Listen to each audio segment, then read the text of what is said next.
a messenger arrives at a palace. He is captured. They set his tail ablaze. What happens next will burn a kingdom to ash. In the ancient texts of the Ramayana, compiled between the 5th and 1st centuries BCE, we find the story of Hanuman not merely a devotee, but a figure of extraordinary courage and strategic brilliance. He was sent by Lord Rama across the ocean to the island of Lanka, where the demon king Ravana held Sita captive. This was no simple search.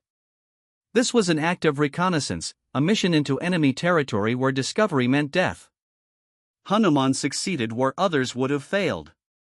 He crossed the impossible ocean. He infiltrated the impenetrable fortress. And most crucially, he found Sita, imprisoned in the Ashoka forest, guarded by demons. But success, in the court of Ravana, came with a price that would reshape the very meaning of courage. When Hanuman revealed himself to Sita, hope flickered in her eyes for the first time in months. But the demon guards heard her joy. They seized him. News spread through Lanka like wildfire: a spy had infiltrated their city. A messenger from Rama himself was in their grasp. Ravana, the king who had defeated gods and demons alike, who had conquered the 3 worlds, saw in Hanuman an opportunity not for mercy, but for humiliation. He brought the captured monkey before his court.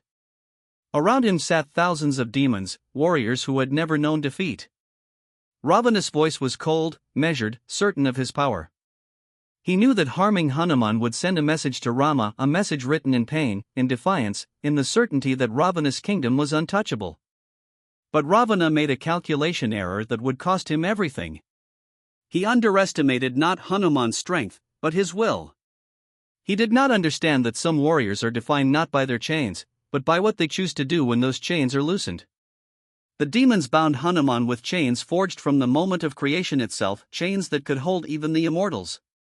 They wrapped cloth soaked in oil around his tail. They set it ablaze. The fire rose higher. It consumed the fabric. It crept toward his body.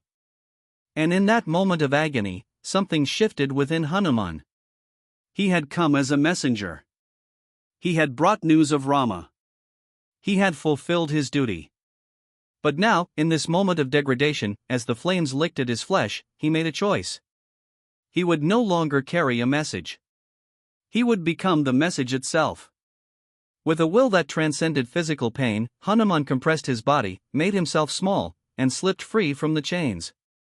The demons gasped. The fire that burned his tail gave him lightness, gave him speed, gave him purpose. He leaped into the air, his flaming tail now a torch, now a weapon, now the instrument of divine will. He landed on the rooftops of Lanka. One building caught fire. Then another. Then another. The golden city, the fortress that had never been breached, began to burn. Hanuman moved through Lanka like vengeance itself, not destroying indiscriminately, but with precision, with strategy. He left the homes of the innocent untouched. He left the reserves of food and water untouched. But the barracks of the soldiers? They burned. The storehouses of weapons? They burned. The symbols of Ravana's power? They burned. The city that had humiliated him now screamed in terror. Lanka burned through the night. Ravana watched his empire turn to ash. By dawn, the fires began to fade. Hanuman's tail, once ablaze, now glowed like dying embers. He had made his point.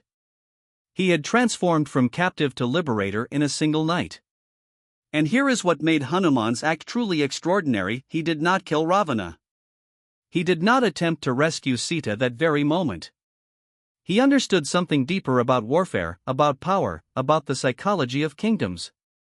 Fear, properly placed, can be more devastating than 1,000 swords. He had shown Ravana that his fortress was not impenetrable.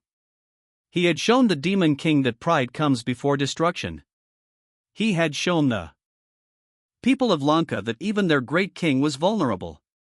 When Hanuman emerged from the flames and escaped across the ocean, he carried something back to Rama more valuable than Sita herself in that moment. He carried the knowledge that victory was not just possible, it was inevitable. The war that followed would take many forms, many strategies, many sacrifices. But the seed of Ravana's defeat was sown in that single night when Lanka burned. When Hanuman returned to Rama and recounted what had transpired, the Lord embraced him not just as a servant, but as a warrior philosopher who understood that true strength lies not in the absence of choice, but in choosing wisely when choice is offered. We live in a time when humiliation travels at the speed of light. When insults are amplified. When the urge to respond immediately, violently, without thought is overwhelming. The story of Hanuman teaches us something that transcends ancient mythology. It teaches us the difference between reaction and response. Hanuman could have responded to his torture with blind rage. Instead, he responded with strategic brilliance. He transformed his suffering into purpose. He did not let his enemies define his actions. He chose his own narrative.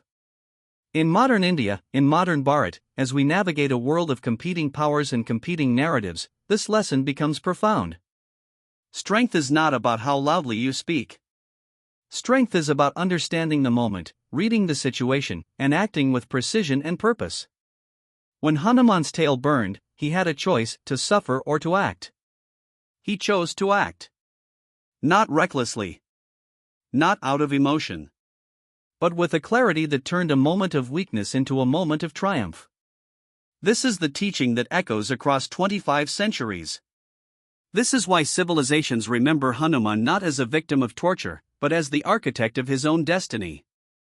This is the story of Bharat, stories of wisdom, courage, and the eternal struggle between dharma and adharma. Subscribe to our channel for more untold stories, deeper meanings, and the voices of our civilization that still speak to us today. Thank you for journeying with us through time.